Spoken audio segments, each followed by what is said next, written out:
We're gonna make two different pizzas. A savory pizza, a very, very simple one, some fresh tomatoes, fresh mozzarella, fresh basil, you know, the Margherita pizza. And then I'm gonna make a dessert pizza with some plums, blackberries, and some raspberries, some mascarpone cheese, and a little bit of honey. You know, when my daughter was like 4 years old, I used to make her grilled pizzas outside, and she'd always say to me, Dad, I want real pizza. I think that people think, wait a minute, pizza dough on a grill? Like, what's that all about? But it actually works, and it's really easy. So I went to my favorite pizza parlor. I gave the guy a couple of bucks, and he gave me a few balls of his perfect pizza dough.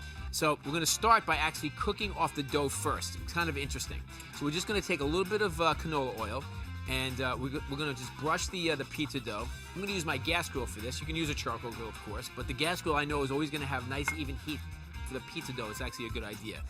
So what we're gonna do is we're gonna take our peel, we'll call this a peel. We're just gonna put the dough right on top. And my pizza doughs come out all kinds of different shapes. Makes it look homemade. All right, let's go to the grill. We want our grill pretty hot, okay? So we're just gonna go right on the grill, just like that. Okay, you can see the pizza dough starting to bubble up like that. Basically, you just want to turn this one time. You want to make sure that the dough gets nice and crispy on one side, give it one turn, and it's ready to go.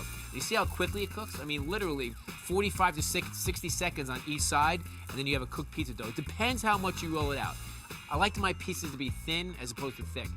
But even if you roll it out really thinly, it's still going to rise just a tiny bit, and that's good. That's where you get that nice sort of chew in the middle. All right, that's good. Okay, now we can make our pizzas. So I'm just going to put a little touch of olive oil on top, and then some fresh mozzarella cheese, some tomatoes, salt and pepper. Now, if we don't want the pizza, the crust itself, to keep cooking underneath, what we're going to do is we can actually put it on a sheet pan and then let the cheese and the tomatoes heat up. Okay. While that's cooking, we can actually finish our dessert one. You know, what do you serve for dessert outside? A grilled pizza is a really cool idea. So I'm gonna take some mascarpone cheese, which is an Italian-style cream cheese, one of my favorite ingredients. We're just gonna slather this right on top of the pizza. And then we're gonna take some grilled plums, or you could use peaches. Any kind of stone fruit will work really well. And then some berries. I love blackberries, one of my favorite ingredients in the whole world. And we're gonna put some raspberries in there as well. Great for some color. And maybe just a tiny bit of honey. All right, I'm just gonna let this heat up just a tiny bit more. Another 3 minutes, we should be good to go. One sweet and one savory, and I actually like to keep them right on the peel, and I like to serve them on the peel as well. So we're gonna take some fresh basil leaves. We're just gonna tear the basil leaves and let the basil leaves drop.